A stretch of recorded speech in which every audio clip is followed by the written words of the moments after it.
Now we'll have Chief Derickson reading of the Aboriginal veterans.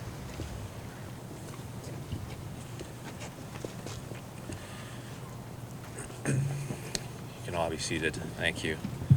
Thank you, Jordan, for opening with that prayer. To all our elders, members, all the members who are former members of the armed forces, current members of the armed forces, members of RCMP, our LEOs, Mayor Milsom, thank you for coming today. It's a unique place we live in, where we can live as an Indigenous people, and we can say and claim we have these things called Indigenous rights. And we can have disagreements amongst ourselves and with government about what those rights mean. And we can have disagreement between each other, between nations, about what those rights might mean, about where territories might overlap. And what's interesting about this whole context of rights is that we can do it without having to worry about losing our lives. We can have these disagreements with government, knowing our individual rights, our human rights, protect us from the actions of the state. And what's interesting in the world today is that's not the way it is everywhere in the world. If you've been watching the news, there are protests in Hong Kong where they are protesting against the government who's trying to enact laws that would allow them to extradite citizens of Hong Kong into mainland China, essentially violating their human rights. And we often forget that human rights are a new concept. They've only been around for about 100 years. We have not always lived in a world where we acknowledged that we as human beings were created special, had sacred rights. And we as Indigenous people, it's only even more recently that our rights have been acknowledged by the Canadian state and by UNDRIP, by the United Nations.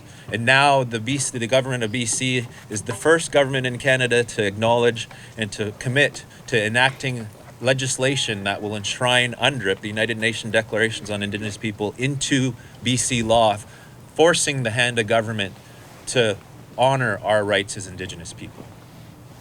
And we can have that discussion because we live in Canada. Because men and women have fought bravely in World Wars I, World War II, and other wars around the world to protect the fundamental rights and freedoms of Canadians, both Indigenous and non-Indigenous alike.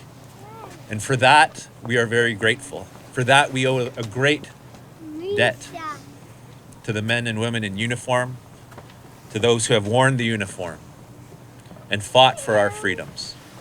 And let us never take for granted the fact that we can have a disagreement among each other and do it with civility, because that's a fundamental tenet of any modern democracy.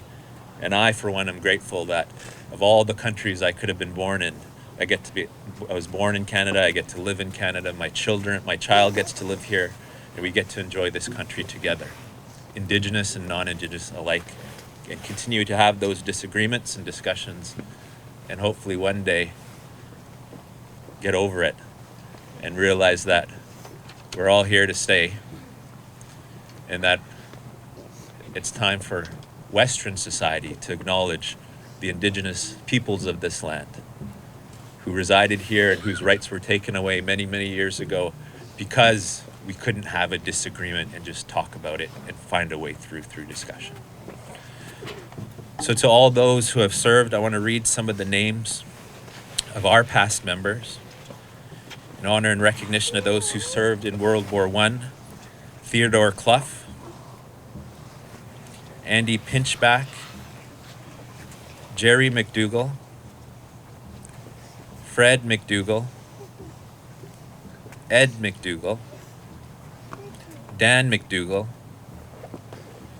Amab McDougall,